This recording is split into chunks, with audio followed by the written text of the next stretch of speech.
A warm welcome at Family House for German Chancellor Angela Merkel.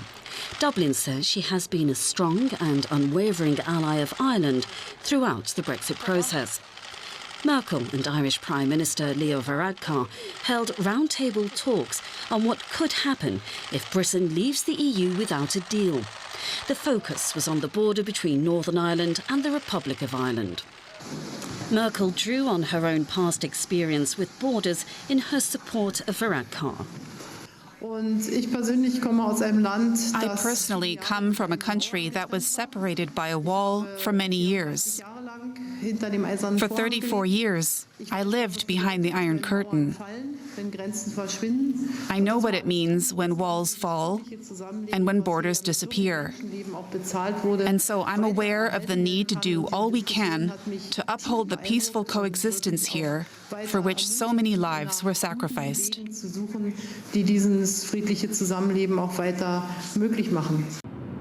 The Irish border separates Northern Ireland, which is part of the UK, from the Republic of Ireland, which will remain a member of the EU after Brexit. At the moment, there is no physical border between the two. The absence of a hard border is a central part of the 1998 Good Friday Peace Agreement between the Republic of Ireland and the UK, which ended decades of violence. Prime Minister Varadkar laid out Ireland's priorities. And we have to prepare ourselves for all outcomes. With that in mind, we discussed planning at European and domestic level for no deal, including how we can work together to meet our twin objectives of protecting the Good Friday Agreement, on which peace in Ireland is based, and also protecting the integrity of the European single market and the customs union.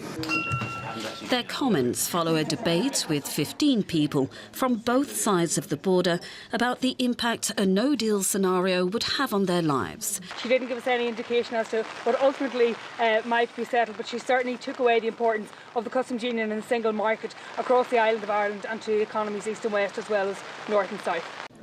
The two leaders will consider further Brexit developments ahead of a special European Council summit next week. To talk more about the Chancellor's visit, we're joined now by our correspondent Arthur Sullivan in Dublin. Good morning, Arthur. How did Merkel's visit go down where you are? Overall, I would say that from an Irish perspective, Angela Merkel's visit went quite well. So there was I would say, a small degree of trepidation on the Irish side before she came, that possibly she was coming to give clear instructions as to what Ireland needed to say regarding the border in the event of a no-deal Brexit. But according to senior sources at the event, during the roundtable discussions, both with the group from the border community and also with the Taoiseach Leo Varadkar, Angela Merkel made no direct demands or made no specific requests about the border. So that was the main thing. She didn't say that it needed to be absolutely secured in the event of a no-deal Brexit. She didn't say that Ireland or the Irish government needed to come out and be much clearer about exactly what they were going to do in the event of a no-deal Brexit. What she did was she came out at the press conference with Leo Varadkar and she spoke in, I would say, somewhat restrained terms in terms of the solidarity with Ireland. She was clear that Germany was standing by Ireland, but she wasn't quite as ardent as we'll say the French President Emmanuel Macron was when he met the Taoiseach a few days ago. But I think the most interesting thing she said was that when asked how the integrity of the single market would be maintained whilst keeping the border open in the event of a no-deal Brexit, she didn't give any clear direction. She simply said, we must find a way. I'm not quite clear how we'll do it, but we simply have to find a solution. So from an Irish perspective, it went quite well because she didn't come out with any specific demands. OK, a lot of leeway there then for Dublin. But at the same time, Arthur, Dublin has been criticised for failing to prepare fully for a worst-case scenario. How will Dublin manage to keep the border with Northern Ireland open in the event of a no-deal Brexit? Well, that is the €16 billion question, and I use that figure because that's roughly speaking the volume of trade that goes between Ireland and the UK as a whole, with a large section of that going across the border.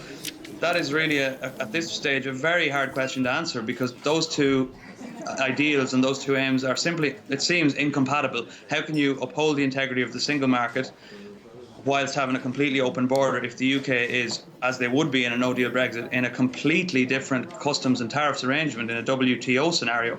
So there's been various solutions have been suggested for that. One of them would be that for a period Northern Ireland remains that the UK would agree in a short-term sense for Northern Ireland to remain in a customs union of sorts with the EU, but that obviously raises the hackles of Brexiteers and the unionist community, and it's also not quite clear how that would function, or even if that would be allowed under WTO rules, if WTO would allow that. So it's a really difficult question to answer, and at the moment, no clear solution has been found. Arthur Sullivan for us in Dublin. Arthur, thanks so very much. Okay, let's get the German perspective on that visit. DW's political correspondent Kate Brady joins us now in the studio. Good morning, Kate. As we heard there from Arthur, Ireland being given a lot of leeway by Angela Merkel. At the same time, there are considerations, very, very firm ones here in Berlin about what what Angela Merkel wants to see from Ireland in the event of a no-deal Brexit. Exactly. I mean, concerns over the possibility of a no-deal Brexit certainly have increased in the last few days. We're only a week away yet again from a potential no-deal Brexit. And Germany could, or at least the EU as well, we could certainly see more pressure from the EU in the case of a no-deal Brexit. We see the EU putting more pressure on Ireland to implement or to install some physical infrastructure there on the border. But of course, this isn't something that, as we heard there from Merkel, that is being taken lightly. Germany, as a country, of course, is all too familiar with the dangers of borders. And at the same time, Merkel made it clear as well during her visit to Ireland yesterday that she wants to see the EU as a whole being able to protect the integrity of the single market while also being able to protect the Good Friday peace agreement. So this is going to be very, very difficult, but Merkel did say yesterday, we will simply have to be able to do this. Now, how that would actually be realised is a very different question, and one that will have to be answered should the UK exit the EU without a deal on April 12th. Okay, it looks like the EU has acknowledged just how difficult this is. We have the EU's Donald Tusk proposing, there's reports of this, and they look pretty substantial, a 12-month flexible extension for Brexit. Would that have Berlin's backing? That certainly would help Ireland get its act together.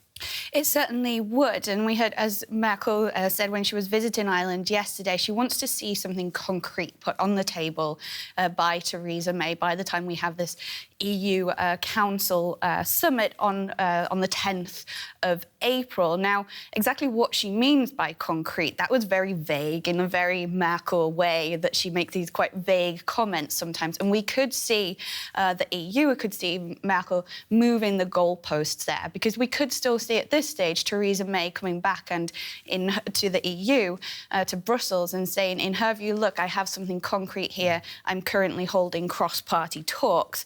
Is that enough to be able to grant the UK another extension to Article 50? We'll have to see. Okay, well, what is clear in Germany is that the people do not back Brexit. Brexit is not popular with the general population in Germany. That's what the latest polls are confirming, something we've known for a while. Only 16% of Germans welcome the idea of Brexit. An overwhelming 74% of Germans surveyed say they regret that Britain intends to leave the EU. Kate, what's driving German sentiment on this? Well, I think if you look at the cultural understanding of the European Union as a whole in German society, it is very, very different to the understanding of the EU in the UK. And the EU has been a very integral part of German identity, in a post-war identity, and is very much seen as a peacekeeper, really, in Europe. And a lot of Germans identify as being European, because they really are geographically as well at the heart of Europe. And I think it's been very difficult for the German public to understand exactly why the UK wants to leave. And they see the UK as a close partner as well. But there are also economic concerns here as well, both on a higher up level among politicians, but also among society. Even just this week, the German economy minister, Peter Altmaier, has once again been warning these middle-sized companies, which are such an integral part to the German economy, to prepare prepare for this worst-case scenario, which is the UK crashing out of the EU on April 12th, which, of course, could have huge repercussions on the German economy. So a personal and economic reason for this German perspective. Kate, thanks so very much. Kate Brady for us.